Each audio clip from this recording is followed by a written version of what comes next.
დღემშვიდობისა ეთერშია ქალების ნარატივი, გადაცემა, სადაც წარმატებას კონკრეტული სახელი და ისტორია აქვს. სწორედ ამ ისტორიებს მომდევნო 1 საათის განმავლობაში მე ნიკა მეკუცნიშვილი გაგიზიარებთ და ჩვენ სტუმრებთან ერთად დღის მთავარ საქმიან აქცენტებს დავსვამთ. ტრადიციულად იანვარი ახალი მიზნების და ხშირ შემთხვევაში ცხოვრების ჯანსაღი წესის დაწყებისთვია, თუმცა დღეს ჩვენ ამ პროცესს არა მხოლოდ სურვილების, არამედ ეკონომიკური პრაგმატიზმისა და მედიცინის ჭრილშიც შევხედავთ ჩვენ სტუმრებთან ერთად, გავარკვევთ რა ფასს ვიხდით სწრაფ შედეგში და როგორ ვაქციოთ ჯანმრთელობა გრძელვადიან კაპიტალად. თემაზე სასაუბროდ ჩვენი დღევანდელი სტუმრები იქნებიან ენდოკრინოლოგი თამარ კუპრეიშვილი, ფიტნეს აკადემიის დამფუძნებელი ვალიტა გორლაჩანიკი და ასევე ფიტნეს ტრენერი, ფოტოგრაფი ქეთი გულისაშვილი. თუმცა სანამ სტუმრებთან გადავალთ, იქამდე მიმდიდარე ბიზნეს სიახლეებს და გადავხედოთ.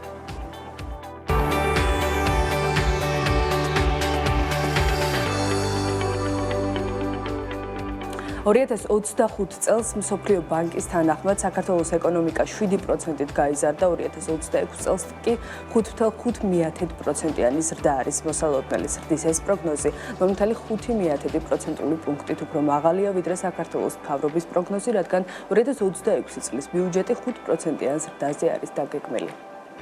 ქართული კომერციული ბანკების მიერ გაცემული მწვანე კრედიტების მოცულობა 2025 წლის ნოემბრის მდგომარეობით $1.7 მილიარდ ლარს აღწევს და ისწლიურად 56%-ით არის გაზრდილი. ამის შესახებ ეროვნული ბანკის მიერ გამოქვეყნებული მწვანე დაკრედიტების სტატისტიკიდან ხდება ცნობილი. განახლებადია ენერგია ქართული კომერციული ბანკების მწვანე დაკრედიტებაში პირველ ადგილს იკავებს. მწვანე ენერგიის პროექტების საკრედიტო პორტფელი 2025 წლის ნოემბრის მდგომარეობით $940 მილიონ ლარს შეადგენს, ერთწლიან ჭრილში კი კატეგორიის ცესხების მოცულობა $245 მილიონი ლარით, ანუ 35%-ით გაიზარდა.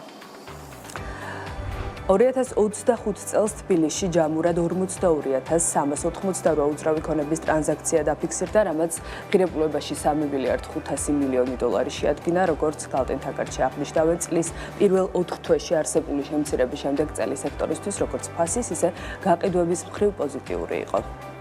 საქსტატის თანახმად 2025 წელს საქართველოს ექსპორტი რეკორდულ $7 მილიარდ 300 მილიონ დოლარამდე გაიზარდა, მატებად 11%-ია. უშუალოდ დეკემბერში კი ექსპორტი 22.5%-ით $673 მილიონ დოლარამდე გაიზარდა.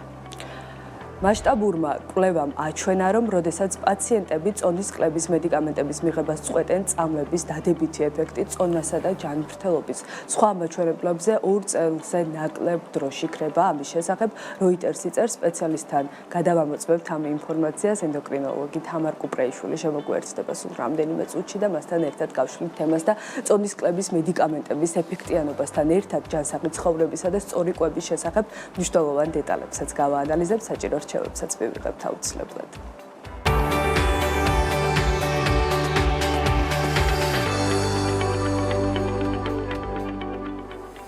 თანამედროვე მედიცინაში ჭარბწონასთან ბრძოლის ახალი მეთოდები, კერძოდ კი ისეთი პრეპარატები, როგორიცაა მუნჯარო და ვეგოვი, ბევრისთვის სწრაფი შედეგის მიღების იმედს იძლევა, თუმცა ამავდროულად სერიოზულ მეტაბოლურ გამოწვევებსაც აჩენს. British Medical Journal-ში გამოქვეყნებული უახლესი კვლევის თანახმად სახეზეა საგანგაშო სტატისტიკა, პაციენტები, რომლებიც წონის კლების ინიექციურ კურსს წყვეტენ, დაკარგულ კილოგრამებს 4-ჯერ უფრო სწრაფად კრეფენ, ვიდრე ისინი, ვინც შედეგს ტრადიციული დიეტითა და ვარჯიშით აღწევს.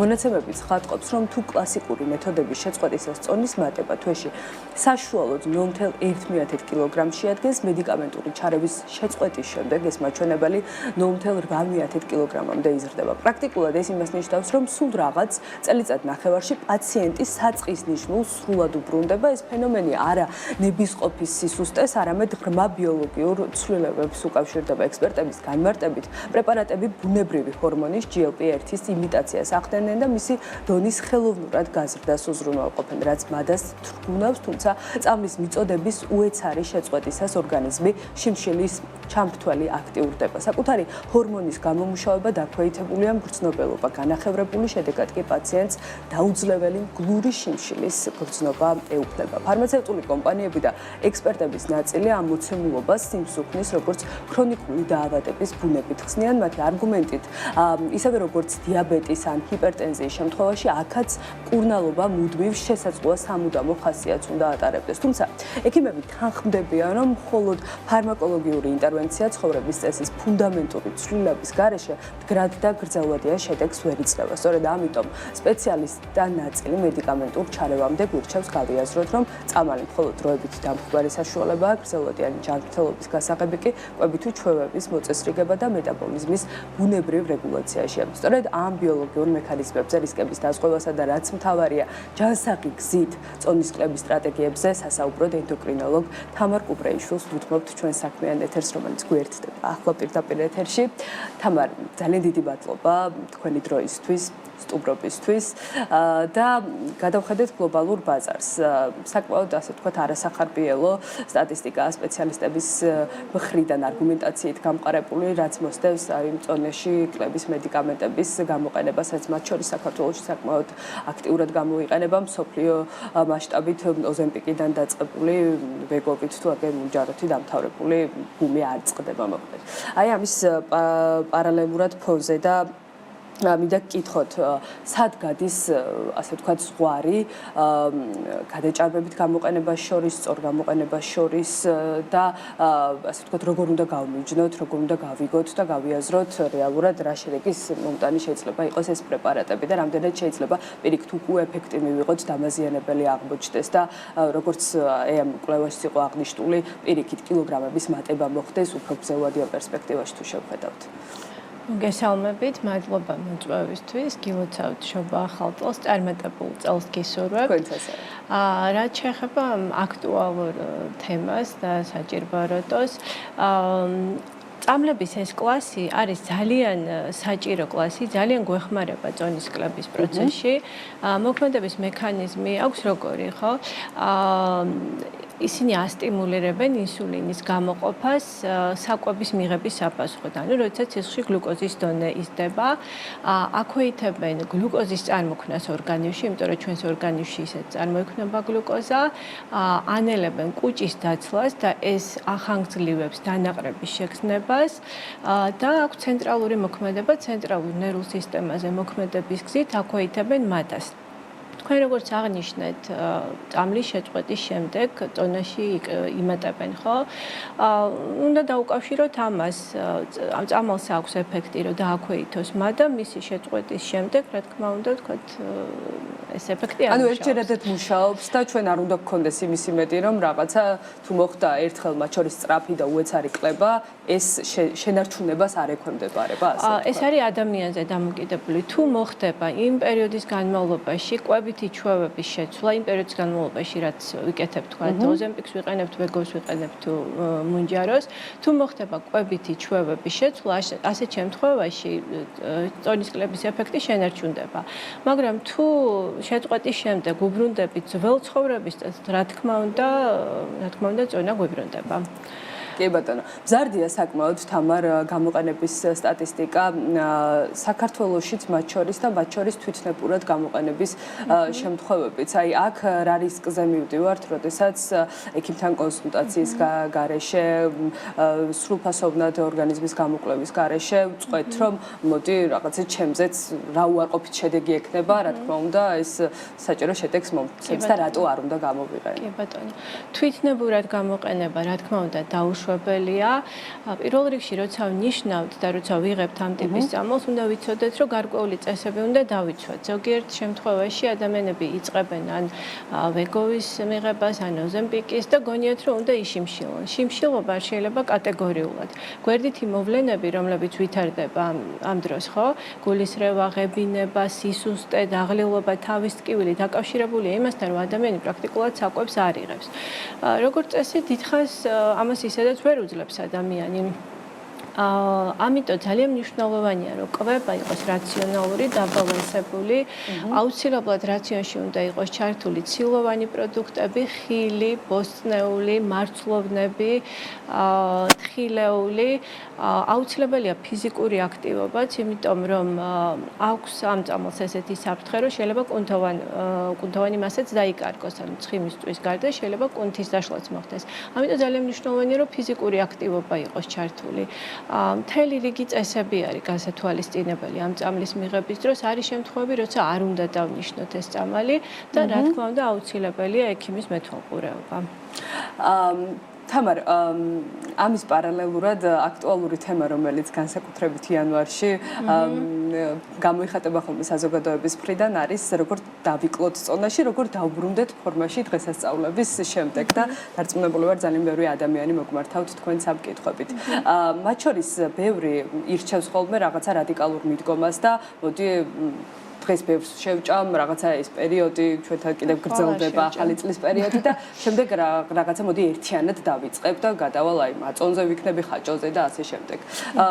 როგორი სად უნდა დავიცვათ ის ოქროს შუალედი, რომ ერთი მხრივ დავუბრუნდეთ ეტაპობრივად ჯანსაღ ცხოვრებას, ისე რომ ორგანიზმს არ მივაყენოთ სტრესი.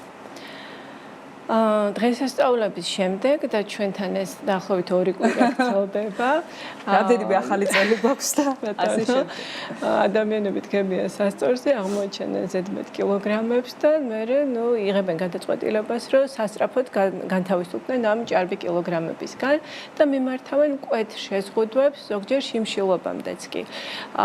გადაჭარბებული საკვების მიღებიდან ესეთ მკვეთ შეზღუდვებზე გადასვლა არის დამატებითი სტრესი ორგანიზმისთვის.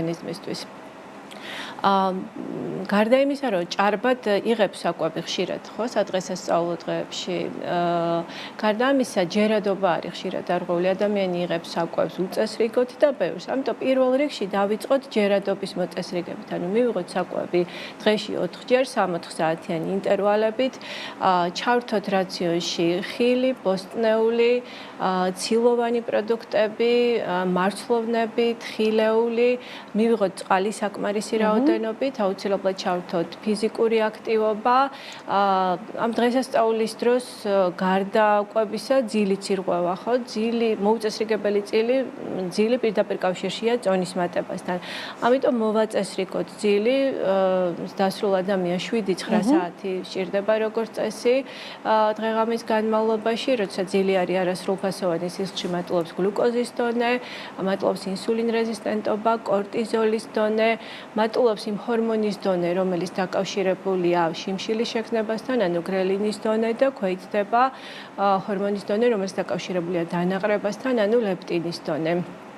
ანუ ძალიან მნიშვნელოვანია, რომ მოვაწესრიგოთ ძილით და მიუდგეთ კომპლექსურად, ანუ მოვაწესრიგოთ ჯერადობა კვების, ამოვიღოთ მარტივი შაქრები, სწრაფი შაქრები, ეგრეთ წოდებული, ეს არის ძირითადად ტკბილეული, ტკბილიგაზიანი სასმელები. აი შაქრის ნაწილზე მინდა რომ ჩაგეკითხოთ. გამომდინარე იქიდან რომ შაქრებს იღებენ რაციონიდან, სამაგიეროდ, ასე ვთქვათ, ჯანსაღ პროდუქტს უფრო ასე ვთქვათ, ირჩევენ და ანიჭებენ უპირატესობას ხილის სახით ამ შემთხვევაში, რომელიც ასევე გლუკოზას შეიცავს, ასევე ფრუქტოზას და აი ამ შემთხვევაში აქვთ ხოლმე თითქოს ესეც სტანდარტად ჩამოყალიბებული, რომ ხილი არასუქებს და დღის ნებისმიერ მონაკვეთში შეგვიძლია რომ ვჭამოთ, მათ შორის შიმშილის გრძნობის დასათრგუნად. ამ შემთხვევაში სად არის მითი, სად არის რეალობა და რა შემთხვევაში შეიძლება რომ გახდეს პირიქით სიმსუქნის წყაროც ხილი სწორედ. ხილიც და ნებისმიერი პროდუქტიც არარაციონალურად მიღებული, რა თქმა უნდა, იწვევს გასუქებას, იმიტომ რომ ხილის ათვისებას სჭირდება ინსულინი, ინსულინის გამომშრალება ორგანიზმში დაკავშირებულია, რა თქმა უნდა, ცხიმის დაგროვებასთან. ხილი უნდა მივიღოთ, რა თქმა უნდა, მაგრამ განსაზღვრული რაოდენობით. იმის მიხედვით როგორია წონა, როგორი შეზღუდვა გვჭირდება. რა თქმა უნდა, უმჯობესია დღის პირველ ნახევარში.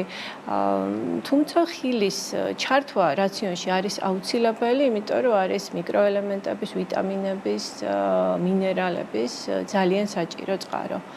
და ტკბილზე მოთხოვნილებაც, რა თქმა უნდა, უკეთესია ხილით დავიკმაყოფილოთ, ვიდრე მაგალითად რაფინირებული ნახშირწყლებით, როგორიც არის მაგალითად ნამჩხრები, შოკოლადები და ესე შემდეგ, კანფეტები და ესე შემდეგ.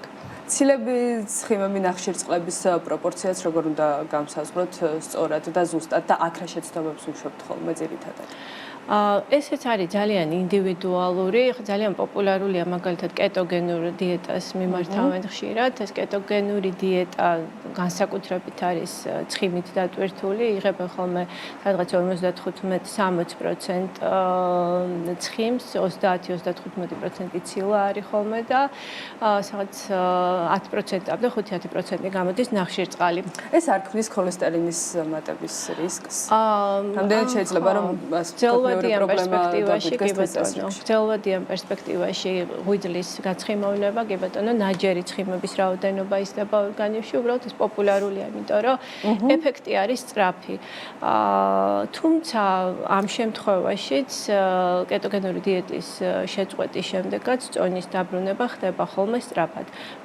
თქვენ უწევთ რეკომენდაციას ამ ტიპის დიეტას? მე არ ვუწევ ამ ტიპის დიეტას რეკომენდაციას, მირჩევნია რომ კვება იყოს დაბალანსებული, მივიღოთ ყველა ჯგუფი საკვები პროდუქტების, გავითვალისწინოთ ისეც, რომ ხანდახან მოგვიწევს დარღვევად, შეიძლება ამ სწორი კვების პრინციპების და შეიძლება თუ დაბადების დღე მაქვს ერთი ნაჯერი თორტიც მივირთვა, მაგრამ ძირითადად კვება უნდა იყოს დაბალანსებული, რაც შეიძლება ნაკლებად დამუშავებული პროდუქტები, ხო, ხილი, ბოსტნეული, თევზი ძალიან კარგია. მართლობნები. ცოტა დრო გვაქვს და ინტერვალურ შიმშილსაც მინდა რომ შევეხოთ აუცილებლად ბოლო პერიოდში ესეც საკმაოდ ასე ვთქვათ მზარდ ტენდენციად იქცა საქართველოშიც არაერთი ადამიანი მიმართავს ამ ხერხს 16 საათიანი, 18 საათიანი, 24 საათიანი ინტერვალებიც არის ხშირ შემთხვევაში. თქვენ რომელ მათგანს უწევთ და საერთოდ თუ უწევთ რეკომენდაციას ასეთ მიდგომას და რამდენად არის სწორი ესეც ხო არ სტრესავს ორგანიზმს ასეთი პროპორციით განაწილება შიმშილს და ჟამის შორის? ძალიან პოპულარულია 16 საათიანი ინტერვალური შიმშილი. ყველაზე ნაკლები სტრესი ალბათ ეს არის ორგანიზმისთვის და ბევრი კვლევა არსებობს ამ ტიპის კვების ხარდასაჭერად. რეალურად ეს დიეტა არ არის, ეს არის ცხოვრების წესი. დაფუძნებულია იმაზე, რომ გარკვეული პერიოდის განმავლობაში ორგანიზმი არ იღებს საკვებს, შესაბამისად ენერგიის წყარო ხო გვჭირდება, ჯერ ვხარჯავთ გლიკოგენს, მერე ვხარჯავთ გლიკოგენი არის მარაგი პრინციპში ჩვენს ორგანიზმში, მერე ვიწყებთ ცხიმის გამოყენებას ენერგიის მისაღებად. შესაბამისად ეფექტს ვიღებთ, რა თქმა უნდა და პრინციპში ეს არის ცხოვრების წესი და არა დიეტა. ხო, ანუ ის მითი თუ არ ვიცი რეალობა თქვენ როგორ აფასებთ, რომ ცოტა უნდა ვჭამოთ და ხშირად ფაქტობრივად ასე ვთქვათ ჩანაცვლდა აი ამ მიდგომით, რომ შეიძლება ერთხელ ვჭამოთ დღეში და რაღაც დარჩენილი უფრო 70% მაგალითად დღის განმავლობაში ანუ 60% ვიყოს სრულ შიმშილზე. და პირიქით ეს ჩემთვის იყოს ჯანსაღი. იცით როგორ არის, არ ჩანაცვლდა. უბრალოდ თუ შევადარებთ სხვა კვების ტიპებთან შედარებით, ეს ყველაზე უფრო ჯანსაღია, ყველაზე უფრო ნაკლებად სტრესულია და მართლა ბევრი კვლევა არსებობს ამ ტიპის კვების მხარდასაჭერად. მაგრამ რა თქმა უნდა, უმჯობესია ვიკვებოთ დღეში 4-ჯერ. 60 საათიანი შუალედებით შევეცადოთ, რომ ყველა ჯგუფის პროდუქტი მივიღოთ, წყალი მივიღოთ საკმარისი რაოდენობით, ძილი მოვაწესრიგოთ, სტრესს მოვერიდოთ, რაც შეიძლება. ანუ ეს არის ის ოქროს გასაღები, რაც სჭირდება მეტაბოლური ჯანმრთელობისა და გრძელვადიანი შედეგის მისაღწევად. ყველაფერში უმჯობესია ზომიერებაც. ამ ინტერვალურ კვებასაც ხო, რომ შევადაროთ, თქვა, ჰიპოკალორიულ დიეტაზე გადავედი, ხო? შედეგს აბსოლუტურად ერთი და იგივეს ვიღებთ. უბრალოდ იცით რა შეასაქმე ამ ინტერვალური კვების დროს ხშირად გონიათ, რომ იმ პერიოდში, როცა მიირთმევენ, შეუძლიათ ყველაფერი მიირთვან და რეალურად ამ დროსაც დაბალანსებული კვებაა საჭირო.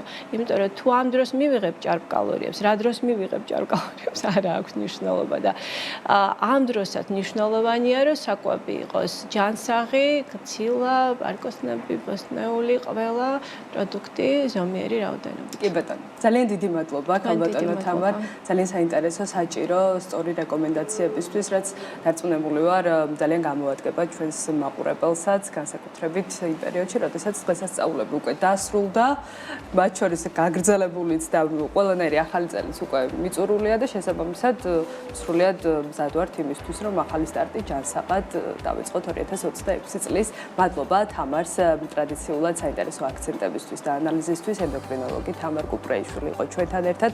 ახლა რეკლამის დროა BMG-ს ეთერში გადაცემის მომდევნო ბლოკში კი ჯანსაღი ცხოვრების შემადგენელ ერთ-ერთ უმთავრეს კომპონენტზე სპორტსა და ფიზიკურ აქტივობაზე გავაკეთებთ აქცენტს და ამ მიმართულებით კვალიფიციური სპეციალისტები შემოგვიერთდებიან სულ რამდენიმე წუთში.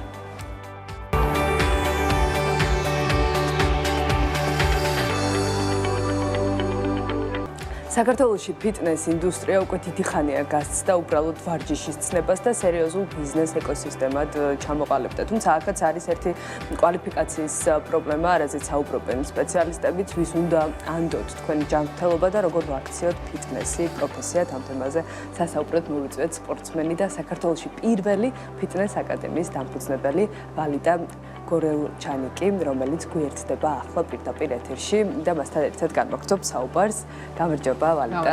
მადლობა გიხდით მოწვევისთვის. პირიქით მადლობა ძალიან დიდი თქვენი დროისთვის და სანამ ბაზარს და ტენდენციებს გადავხედავდეთ, მინდა რომ პირველი ფიტნეს აკადემიის 2025 წელი შევაჯამოთ, როგორ დაიხურა წელი, რამდენად მზარდი იყო მოთხოვნა, ინტერესი, რაც შემდეგ აკუმულირდება ხოლმე თავისთავად შედეგებში ფინანსური ჩვენ კმაყოფილები ვართ, მოთხოვნა გაიზარდა, ასევე დაგვემატა რამდენიმე კურსი საინტერესო და შესაბამისად რადგან ეს კურსებიც და თვითონ ეს მიმართულება თუნდაც პილატესი ავიღოთ უკვე ძალიან აქტუალური არის საქართველოში, შესაბამისად გაიზარდა მოთხოვნა პილატესის შესწავლაზე და ნუ ჩვენს გვიხარია რომ ამდენი დაინტერესებული ადამიანი მოდის ჩვენთან სასწავლებლად.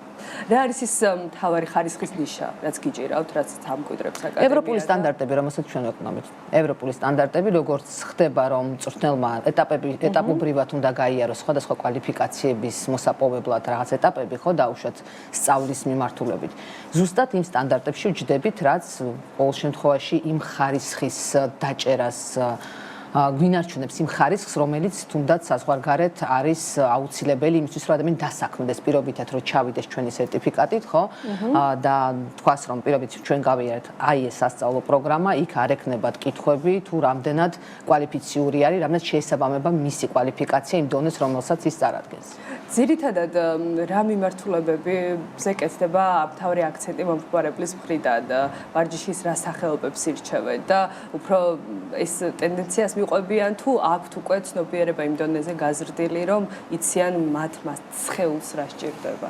საწყის ეტაპზე არა, მაგრამ აი ხომ ამბობ კიდევ ერთხელ ძალიან პოპულარული გახდა პილატესი, ძალიან დიდი მოთხოვნა არის, ასევე ფიტნესის კლასიკური მიმართულებებიც როგორც ქონა მოთხოვნა დღემდე შენარჩუნებული აქვს, უბრალოდ დანადგარებზე მუშაობა როგორც ასე დანადგარებზე ვარჯიში, მაგრამ ძირითადად უფრო ჯგუფური ვარჯიშები სხვათა შორის უფრო პოპულარული ხდება, რაც მიხარია ნამდვილად ძალიან კარგი არის, ბევრი თავისი პოზიტიური მხარეები აქვს ჯგუფურ ვარჯიშებსაც. მომხმარებლის ზრდას რამდენად პასუხობს არსებული კვალიფიციური კადრების ოდენობა? მათ შორის თქვენი კოლეგებიც საუბრობენ და არაერთხელ აღნიშნავთ, რომ არის ყოფილა დეფიციტი ამ მიმართულებაშიც კვალიფიციური სპეციალისტების. თქვენ შემთხვევაში რა ხდება და თქვენ თავად უზრუნველყოფთ, რომ ისინი გადამზადდნენ ისე, რომ ევროპული სტანდარტი სრულად დააკმაყოფილონ თუ უკვე ასეთ კადრებს პოულობთ ბაზარზე? აიცით რა არის, გვაქვს პრობლემა, იმიტომ რომ ბევრი დარბაზი იხსნება და შესაბამისად ვერ ხდება დროულად კადრების მომზადება და გადამზადება, ამას დრო ჭირდება და ზოგჯერ კომპანიებს უწევთ რაღაც კომპრომისზე წასვლა და თუნდაც დამწყები მწვრთნელების აყვანა ამ თუ იმ პოზიციაზე, რომელსაც ისინი ჯერ კვალიფიკაციით ვერ ამართლებენ, იმის იმედით, რომ აი გამოცდილებას დააგროვებს და შემდგომ უკვე უფრო კომპეტენტური იქნება, მაგრამ რა თქმა უნდა ეს ძალიან არასწორი არის, რადგან მომხმარებელს ვაყენებთ ასე საფრთხის ქვეშ. როგორ უნდა შევარჩიოთ მაშინ სწორად და როგორ უნდა შეუიარაღებელი თვალით, ასე ვთქვათ, როდესაც მივდივართ რომელიმე თქვენ როგორც მომხმარებელი ვერ შეარჩევთ, იმიტომ რომ არ გავხდეთ მსხვერპლი, ვთქვათ, არასწორი ვარჯიშის, არ დავიზიანოთ ჯანმრთელობა. რეკომენდაციები, ყოველთვის უნდა მოითხოვოთ რეკომენდაციები, თუნდაც ახლობლოში, სანაცნობოში გაიკითხოთ, ვინმე ვარჯიშობს თუ არა ამ მწვრთნელთან, ან პირობითად მოითხოვოთ სერტიფიკატი, სად აქვს ნასწავლი, რამდენი ხნის განმავლობაში, რამდენი საათი აქვს გავლილი, ძალიან მნიშვნელოვანია, რომ ესეც როგორი ეფექტი ეფექტი აქვს. ცით რომ ზოგ აკადემიას პირობითად აქვს კურსები იგივე კვალიფიკაციის, რაც არის დაუშვათ თუნდაც ევროპაში, მაგრამ საათების რაოდენობა განსაკუთრებით მცირე. ანუ შეიძლება ის იყოს 30-20 საათი, ხა ჩვენ კარგად ვხვდებით 20-30 საათში ადამიანი პროფესიას ვერ აითვისებს, ხო? ამიტომ მნიშვნელოვანია დახედოთ რამდენი საათი აქვს გავლილი, ან კითხოთ და ასევე დახედოთ რომელი სერტიფიკატი აქვს. რა სერტიფიკატი აქვს, რომელი სასწავლების სერტიფიკატი წარმოგიდგინათ. ესე ძალიან მნიშვნელოვანია. ზოგადად ამ პროფესიასაც რომ შევხედოთ, რამდენად მაღალ ანაზღაურებად და მოთხოვნად და პროფესიად იქცა ფიტნეს ტრენერი, ინსტრუქტორი და ასე შემდეგ და თავად სფეროც. საკმაოდ ანაზღაურებადი არის პერსპექტიული, იმიტომ რომ მწვრთნელს შეუძლია ყავდეს ბევრი მოსწავლე, ანუ მუშაობდეს ასევე როგორც პერსონალურ მწვრთნელად, ასევე დარბაზის მწვრთნელად გააჩნია ისევ და ისევ რა კვალიფიკაცია აქვს და საკმაოდ მაღალი ხელფასი ჰქონდეს. ახლა არ ვიტყვი ციფრებში როგორ და რა ყველას ინდივიდუალურად გააჩნია კიდევ როგორ დარბაზში მუშაობს, ხო? რა ღირს მისი მომსახურება, ეს ხო კომპანია აწესებს ამას როგორც წესი. მაგრამ საკმაოდ ისეთი კარგი პროფესია არის, თან არ არის რთულად შესწავლა. დინამდა თუ სპორტსმენი ხარ, თუ რაღაცა გაქვთ ეს გამოცდილება სპორტში ან ფიტნესში რამდენიმე წლის განმავლობაში და თქვენ კარგად ისწავლით, ხო, შესაბამისად შეგიძლიათ ეს პროფესია მარტივად აითვისოთ. ანუ ნებისმიერ ადამიანს მსურველს მათ შორის ვინც თქვენ დაგიკავშირდებათ შესაძლებელია თუ აქვს რაღაცა კონკრეტული გამოცდილება, იმიტომ რომ ჩვენ გამოცდილების გარეშე არ გვყავს აკადემიაში, თუ ადამიანს საერთოდ შეხება არ დაიწყებს, ამ შემთხვევაში ვერ დაიწყებს, იმიტომ რომ თუ საერთოდ შეხება არ ქონია, ხა ჩვენც ხომ მოკლევადიანი კურსები გვაქვს, 3 თვიანი კურსი გვაქვს, 3 თვეში ნულიდან ჩვენ ადამიანს იმ ბაზას ვერ მივცემთ, რომ მან სხვა ავარჯიშოს. 3 თვიანი კურსები და დაახლოებით რა საფასო კატეგორიაში შეგვიძლია რომ ვივარაუდოთ ამ ყველაფრის შესწავლა სრულფასოვნად. იცით რა იყო ის თემები კიდევ ერთხელ ვამბობ, სტანდარტებში, ანუ უნდა ჯდებოდეს იმ ჩარჩოში დაუშვათ განათლების ამ მოკლევადიან კურსებში. ეს არის ანატომია, ფიზიოლოგია, ბიოქიმია, ბიომექანიკა, რა თქმა უნდა, მას სიღრმისეულად ყველა საკითხს ვერ შეისწავლის, მაგრამ იმ დონეზე, რომელიც მას ჭირდება იმისთვის, რომ მართოს ხო რაღაცა პროცესი სავარჯიშო, ამ შემთხვევაში ის თემები ყველა უნდა გაიაროს. აი ანატომია ახსენეთ და მსოფლიო ტენდენცია ესეთია, რომ სხეულის ფორმებიდან კიდევ უფრო მეტი აქცენტი გადადის ჯანმრთელობაზე, ანატომიის ცოდნაზე სრულფასოვნად. ამ შემთხვევაში რამდენად მზად არიან ქართველი ტრენერები თქვენი გადმოსახადით, რომ ამ ტექნიკების მიღმა ეს ყველაფერიც ასე ვთქვათ სათანადოდ. ხა ყველა მწვრთნელზე ვერ ვიტყვი და ვერ ვიტყვი, რომ ჩვენ ბაზარზე არ ყავს კომპეტენტური მწვრთნელები. რა თქმა უნდა, ყავს, უბრალოდ მათი რაოდენობა ძალიან მცირეა. იმდენად ცოტანი არიან, რომ ამ ბაზარს ვერ უმკლავდებით რა, რომ კიდევ ერთხელ ვამბობ, ხა ახალი და ახალი დარბაზები იხსნება ყოველ წელს. ამ ახალ დარბაზში რომ შემოვაპირობითად 300 მომხმარებელი. საიდან მიაწოდით ამდენ კადრებს, რომელიც აი ამ 300 მომხმარებელს მოემსახურება. ხო, შესაბამისად, სწრაფად ხდება კადრების აყვანა, მათი მოკლე გაწვრთნა, დავუშვათ ერთკვირიანი ტრენინგი რაღაცა, ან თქვენ თვითონ ისწავლეთ, ან გამოცდილება აგროვეთ და ან უყურეთ იმ მწვრთნელებს, რომელმაც ისწავლეს და იციან როგორ ავარჯიშონ, მაგრამ ეს ხომ არასწორი მიდგომაა, ხო, ნებისმიერ შემთხვევაში ადამიანს უნდა ჰქონდეს განათლება, ხო? ამიტომ კი გვაქვს პრობლემა, მაგრამ ისედაც არ არის სულ არ ყავდეს ბაზარზე კომპეტენტური მწვრთნელები. როგორ არა ყავს და ძალიან მიხარია და უფრო მეტი და მეტი ხდებიან რეალურად, იმიტომ რომ არის ეს ქართველებზე მოდის დიდი წილი თუ იმათა უცხოელი სპეციალისტების არა, იცით რა არის, ესე ძალიან ისეთი შედარებაა ახლა უცხოელი, რა თქმა უნდა, იცით არის ჩვენ უცხოელი სპეციალისტებს ვსაუბრობთ, იქ უფრო მოთხოვნა არის სტანდარტის დონეზე დარბაზებში, იქ ვერ დასაქმდები თუ არ ხარ განათლებული. კი ბატონო. იმიტომ რომ არის ლიცენზირებული ეს სფერო, მართვადი არის, ანუ რეგულირებადი არის და ასევე დარბაზში ვერ მოხვალ სერტიფიკატის გარეშე და ვერ იტყვი რომ აი უბრალოდ ამიყვანეთ სამსახურში. აქ თქვენ ჯერჯერობით სამწუხაროდ თუ საბედნიეროდ ბევრისთვის შეგიძლიათ ასე გააკეთოთ. თუ ხელს გიწყობთ ვიზუალი, თუ ხელს გიწყობთ რაღაცა დავში ყველა დარბაზს თავის მოთხოვნა აქვს. შეიძლება ეს იყოს სოციქსელებში აქტუალურობა თქვენი, ხო? ანუ როგორ ყიდით საკუთარ სერვისს. ამიტომ უკვე თქვენი განათლება იქ მეორე მასე გადის პლანზე, იმიტომ რომ პირველ რიგში თქვენ კარგად გაყიდით სერვისს და ვიზუალურად ხართ მიმზიდველი მომხმარებლისთვის. ბაზარსაც მინდა რომ გადავხედოთ იმატა ძალიან თქვენი კონკურენტების რიცხვმა, არაერთი აკადემია, ფიტნეს ცენტრი, დარბაზი, არ ვიცი, სხვადასხვა დასახელების, სხვადასხვა მიმართულების, თუმცა მზარდია ეს ბიზნესი თავისთავად.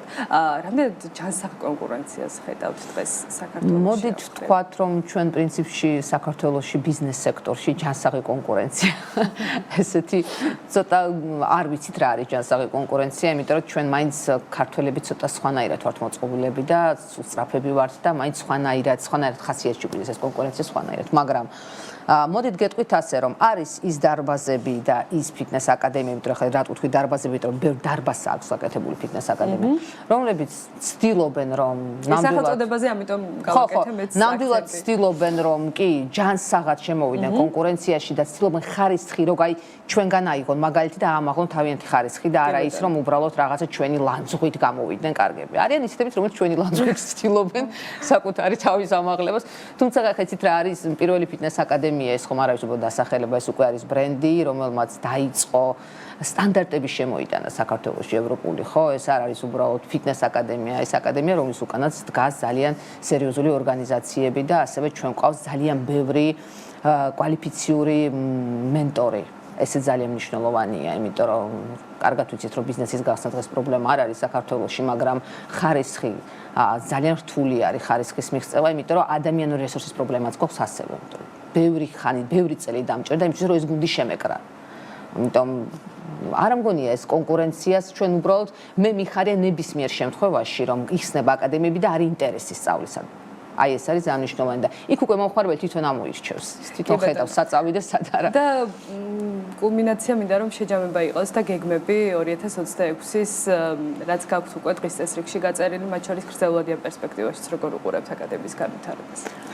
ჩვენ გვაქვს რაღაც გეგმები, უბრალოდ ჯერ ვერ ვისაუბრებ, განსაკუთრებით მასშტაბური გეგმები არის. ქართულ ბაზარს კი, რა თქმა უნდა და იქნება ბევრი კარგი სიახლე, რომელიც ასევე სასარგებლო იქნება მომხმარებლისთვის და ასევე სარგებლო მათთვის, ვისაც სურს ფიტნეს მწვრთნელობა. მადლობა. წარმატება მინდა გისურვებთ, აუცილებლად თვალყურს მივადევნებთ ამ გეგმებს და დათქმულ ვადაში მათ განხორციელებას გისურვებთ. მადლობა ვალიტა გორელჩანიკი, სპორტსმენი, პირველი ქართული ფიტნეს აკადემიის დამფუძნებელი იყო ჩვენი გადაცემის ამ ნაწილის სტუმარი. ჯანსაღი კვება ხშირად განიხილება როგორც საზოგადოებრივი ჯანმრთელობის ერთ-ერთი მთავარი საკითხი, თუმცა ხელმისაწვდომობა მის ერთ-ერთ უდიდეს ბარიერად რჩება კვლავ ეს გლობალურ სტატისტიკას გიყვებით ახლა. სწორედ ამ თემაზე უნდა შემოგთავაზოთ სიუჟეტი რამდენიმე წუთში კი ძალიან საინტერესო სტუმრით კვლავ ჯანსაღ ცხოვრებაზე აქცენტით გიბრუნდებით პირდაპირ ეთერში. ჯანსაღი დიეტა უფრო ძვირი და ამავდროულად ხელმისაწვდომი ხდება. ამის შესახებ სტატიას ვიზუალ კაპიტალისტი აქვეყნებს. სწორი კვება ჯანმრთელობისთვის და ჯანსაღი ცხოვრებისთვის აუცილებელია, მაგრამ კონკრეტულად რას გულისხმობს ის, ამაზე საერთო აზრი დღემდე არ არსებობს. ჯანსაღი კვება ხშირად განიხილება როგორც საზოგადოებრივი ჯანმრთელობის ერთ-ერთი მთავარი საკითხი, თუმცა ხელმისაწვდომობა მის ერთ-ერთ უდიდეს ბარიერად რჩება. ბოლო ათწლეულის განმავლობაში სურსათის ფასები გაიზარდა ინფლაციის, მიწოდების ჯაჭვის დარღვევისა და კლიმატთან დაკავშირებული შოკების გამო. ამავდროულად შემოსავლები და სურსათზე წვდომა გაუმჯობესდა მრავალ რეგიონში. ჯანსაღი დიეტა განისაზღვრება როგორც დღეში 2330 კილოკალორიის მიღება 6 საკვებ ჯგუფში კვებითი ღირებულების საკმარისი პროპორციით. ესენია სახამებლის შემცველი ძირითადი პროდუქტები, ბოსტნეული ხილი, ცხოველური წარმოშობის საკვები, პარკოსნები, თხილი და თესლი, ასევე ზეთები და ცხიმები. ვიზუალ კაპიტალისტის მონაცემებით 2017 წელს ჯანსაღი დიეტის საშუალო გლობალური ღირებულება დღეში ერთ ადამიანზე $3.14 იყო. 2024 წლისთვის ეს მაჩვენებელი $4.46 გაიზარდა. ყველაზე მკვეთრი ზრდა 2020 წლის შემდეგ მოხდა, რაც პანდემიასთან დაკავშირებულ არეულობას და გლობალურ სურსათის ფასების ინფლაციას დაემთხვა. მიუხედავად იმისა, რომ ხარჯები გაიზარდა, ხელმისაწვდომობა სტაბილურად გაუმჯობესდა. 2017 წელს მსოფლიო მოსახლეობის 38.4%-ს დაახლოებით 3 მილიარდ ადამიანს არ შეეძლო ჯანსაღი კვების შეძენა. 2024 წლისთვის ეს წილი 31.9%-მდე შემცირდა, რაც დაახლოებით 3 მილიარდ ადამიანს შეადგენს. გლობალური პროგრესის მიუხედავად, ხელმისაწვდომობის პრობლემები კვლავ დაბალი შემოსავლის მქონე და კონფლიქტით დაზარალებულ რეგიონებშია კონცენტრირებული. სურსათის ფასების მცირე ზრდასაც კი შეიძლება ჰქონდეს ძალიან დიდი გავლენა იმ რეგიონებზე, სადაც ოჯახები ისედაც ხარჯავენ შემოსავლის დიდ წილს საკვებზე.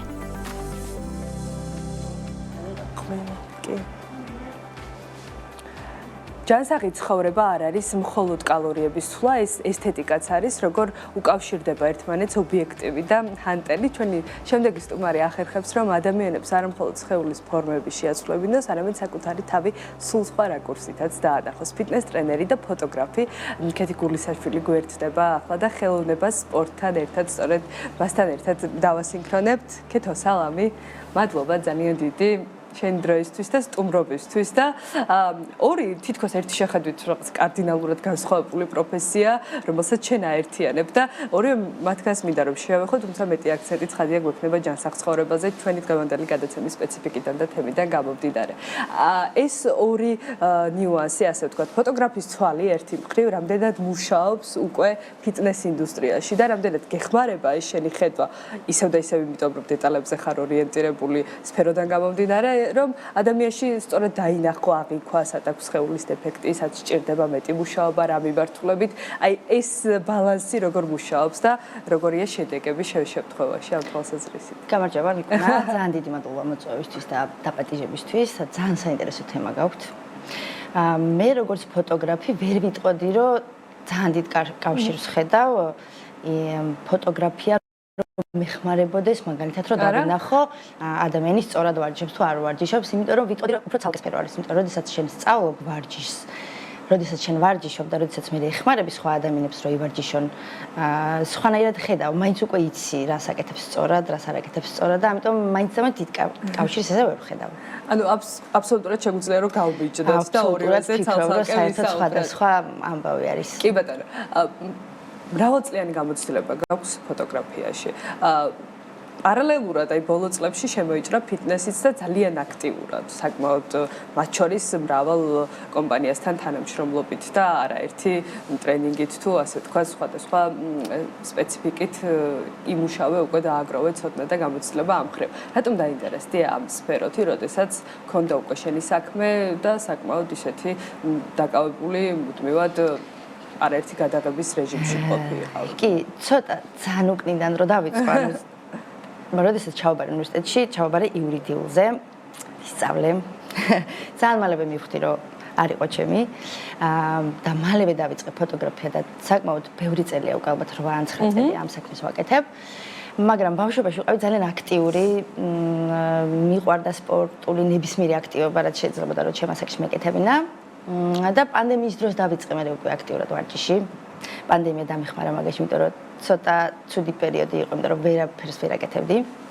მაგ დროს დავიწყე აქტიურად ვარჯიში და სულ ვიცოდი რომ ჩემ ცხოვრებაში ვარჯიში აუცილებლად მოვიდოდა როდესღაც, მაგრამ ნუ დადგა ეგ პერიოდი ალბათ 2020 წლიდან დავიწყე და მე მივხვდი რომ ეს არის ის რაც ძალიან მიყვარს და ეხა არჩევანს რომ მაკეთებინებენ ხოლმე ხანდახან რომ მეკითხებენ ფოტოგრაფია მიჩვენია თუ ვარჯიში უკვე ძალიან მიჭირს თითქმის შეიძლება ვთქვა რომ გადაწონა, იმიტომ რომ ორივე საქმე ძალიან მიყვარს, ორივე საქმეს რო ვაკეთებ ძალიან ბედნიერი ვარ, ჩართული ვარ მთლიანად, იმიტომ რომ ორივე ჩემი ცხოვრების ნაწილი არის, მაგრამ ვარჯიშზე ალბათ უფრო თვალებანთებული ვლაპარაკობ ხოლმე ვიდრე ფოტოგრაფიაზე. კითხო, ნამდვილად და შენთვის რა იყო ის მთავარი, ასე ვთქვათ, უხილავი კავშირი, რამაც მიგაჯაჭვა ასე, რომ უკვე პროფესიასაც თმობ ყოველ შემთხვევაში ამის ყველანაირი მზაობა არის, რომ ვარჯიშმა სრულად და ბოლომდე მოიცვა. კი, როდესაც ვარჯიში დავიწყე და ბევრმა ადამიანმა ჩემს გარშემო გაიგო, რომ ვარჯიშობდი, მისვამდნენ ხოლმე ძალიან ბევრ კითხვას, რომ მაგალითად აი ეს როგორ შეიძლება რომ გავაკეთოთ, ან ამას სწორად ვაკეთებთ თუ არა, ან როგორ დავიწყოთ ვარჯიში, ან ძალიან ბევრი კითხვა შემედოდა ხოლმე რა. მაგ პერიოდში მივხვდი, რომ ეს არის ის სფერო, სადაც შეიძლება რომ ადამიანები წავიყვანო იქით, რომ მაგალითად იყვნენ უფრო ბედნიერები და მე ვთვლი რომ ეგრე არის, რომ როდესაც ადამიანი ვარჯიშობს, დარწმუნებული ვარ, რომ უფრო მეტად ბედნიერია, უფრო მეტად ენერგიულია, უფრო მეტად მხიარული არის და ჩემთვის ეგ იყო, რომ შევდგი ნაბიჯები, რომ რაღაცები მესწავლა, თავიდან გადავწყვიტე, რომ ჩემთვის მესწავლა არ მქონდა ის, რომ ეს ჩემი პროფესია უნდა ყოფილიყო, რომ ჩემთვის მეცოდინება, ჩემთვის ვივარჯიშებ, თუ ვინმეს დახმარება დაჭირდება, დავეხმარები, მაგრამ მე ნელ-ნელა გამოჩნდა ის, რომ შემეძლო, რომ ადამიანებიც მევარჯიშებინა და ესე ნელ-ნელა დავიწყე და ძალიან შემიყვარდა და ძალიან მიხარია. ანუ თითოეული ჩემი მევარჯიშის მიერ ნათქვამი, რომ რაღაცა 1%-ით მაინც შევცვალე მათი ცხოვრება უკეთესობისკენ, ეს არის ჩემთვის აი უდიდესი სტიმული. სტიმული და мотиваცია და ძალიან მაბედნიერებს. რა არის შენი ოქროს წესი და რჩევა, რასაც უკვე ამ გადმოსახედიდან აძლევ დამწყებებს, ვისაც мотиваცია ნული აქვს, ვერ მიდიან კარამდე დარბაზის, რომ უბრალოდ შიგნით შევიდნენ, ხო? ძალიან ბევრი ვიცით ასეთი ადამიანი, ვისაც უბრალოდ თუნდაც რუტინიდან და საქმიდან გამომდინარე, უკვე ვერანაირ რესურსს ვეღარ პოულობს საკუთარ თავში, რომ მოდი დავიწყო ვარჯიში. ოქროს წესი ესეთი არ არსებობს. ეს არის უბრალოდ თავიდან იყო რომ ეს არის დისციპლინა, მე იყო რომ ეს არის мотиваცია, ანუ სხვადასხვა მოსაზრება არსებობს ხოლმე როგორ შეიძლება რომ დავიწყოთ. მე ვერ ვიტყოდი რომ мотиваციას უნდა დაელოდო, ან ავდგეთ და ერთ შენიერ დღეს ჩვენ თავს მოვთხოვოთ რომ ეს დისციპლინა 100%-ით შევიმუშავოთ, რომელიც მანამდე შეიძლება ჩვენ ცხოვრებაში არ ყოფილა რა. მით უმეტეს რომ შენ წლები არ გივარჯიშე და დარბაზში არ გივლია, გერთულება რომ ადგე და მიხვიდე, იმიტომ რომ რაღაცები გაბრკოლებს, ფიქრობ რომ მე არ ვიცი ხა დარბაზში რომ მივიდე რა გავაკეთო მაგალითად რა, ან რა სიტუაცია დამხვდება, ან უბრალოდ მე ზამთარია, ეხა ცივა, ვერ წავალ, ვერ ვივარჯიშებ მეზარება და ასე შემდეგ. ეს არის უამრავი მიზეზი, მეც რაც მომისმენია და რაც ვიცი რომ შეიძლება ადამიანებს გქონდეთ. ოქროს წესი ესე არ არის, უბრალოდ შენ თავს უნდა უთხრა და შენი მიზანი უნდა იყოს ის რომ უბრალოდ მე უნდა ვივარჯიშო, იმიტომ რომ ვიყო ჯანმრთელი. ანუ როგორც პატარა ბავშვს ვასწავლით, როგორც კი ამოუვა კბილები, რომ კბილები უნდა გაიხეხოს, იმიტომ რომ ეს არის აუცილებელი. მე ესე მგონია, რომ პატარაობიდან ბავშვს უნდა მივაჩვიოთ, რომ ვარჯიში არის მისთვის აუცილებელი. იმიტომ რომ ვარჯიში არ არის მარტო ის, რომ გვაქვს ძალიან დიდი კუნთები, ვართ ძალიან ლამაზები, ანუ მე ცოტა სხვანაირად ვუყურებ. მე უფრო ეგ გვერდით მეორე დამატებით ბენეფიტი მგონია რომ შეიძლება თქვა წონაში დაიკლო ან რაღაცა სასურველი რაღაცა სტანდარტული ზომები მიიღო მე უფრო მგონია რომ ეს შენი ფსიქოლოგიური მდგომარეობისთვის არის უფრო კარგი როდესაც ვარჯიშობ იმიტომ რომ მენტალურად ძალიან გეხმარება რომელ ვარჯიშს აქვს ყველაზე მაღალი უკუგება ცოტა ბიზნესის ენაზეც რომ განვიხილოთ ეს ამბავი და როდესაც ცოტა დრო გვაქვს და შეზღუდულები ვართ რა მიმართულებაზე გავაკეთოთ აქცენტი როგორ გვირჩევ შენ რა რეკომენდაციებს მოგცემ ამ თვალსაზრისით ჩემი რეკომენდაცია იქნებოდა ის რომ უბრალოდ ნაბიჯი გადავდგათ რომ რაღაც გავაკეთოთ როგორც არის რომ ბიზნესის კუთხით როგორც მკითხე რომ იქაც ვიწყებთ რომ როდესაც გვინდა რაღაც გავაკეთოთ უბრალოდ უნდა დავიწყოთ უბრალოდ ნაბიჯი უნდა გადავდგათ იმისთვის რომ რაღაც საქმე დავიწყოთ და იგივენაირად არის ზუსტად ვარჯიშიც უბრალოდ რომ ავდგე და თუნდაც გავიარო და რაღაც კონკრეტული რაოდენობის ნაბიჯი გადავდგა. ეს უკვე ვარჯიშია და ეს უკვე წინ გადადგმული ნაბიჯია, იმიტომ რომ არ დაგეზარა და ეს ყველაფერი გააკეთა. იგივე არის საქმეშიც. რომ მინდა რომ რაღაც საქმე დავიწყო, მარტო ეს არ უნდა ვთქვა, რომ ხა მე მინდა რომ დავიწყო, მაგრამ არ გავაკეთო არასდროს. უბრალოდ მინდა არ უნდა იყოს. უბრალოდ უნდა ადგე და გადადგა ნაბიჯი და გააკეთო. და არც ის არ არის ასე თქვა თავის გასამართლებელი საბაბი რომ მე უბრალოდ რაღაცა დაკავებული ვარ საქმე მაქვს პრინციპ შენი მაგალითით ცხადყოფს რომ როდესაც ერთ პროფესიაში ხარ ასეთი წარმატებული საქმეც არ გაკლია მეორე მხრივაც ვარჯიშის კუთხითაც შეიძლება ეს ყველაფერი ისე შეუთავსო რომ მაგერ უკვე კი თავისუფლად მეც როდესაც მე ვნე მე ხო კი ბატონო შევაჯამოთ უკვე დროც აღარ გვაქვს და ბოლოს რას ურჩევდი შენი გამოცდილებიდან გამომდინარე? ჩემი გამოცდილებიდან გამომდინარე work life balance-ის დაცვის კუთხითაც.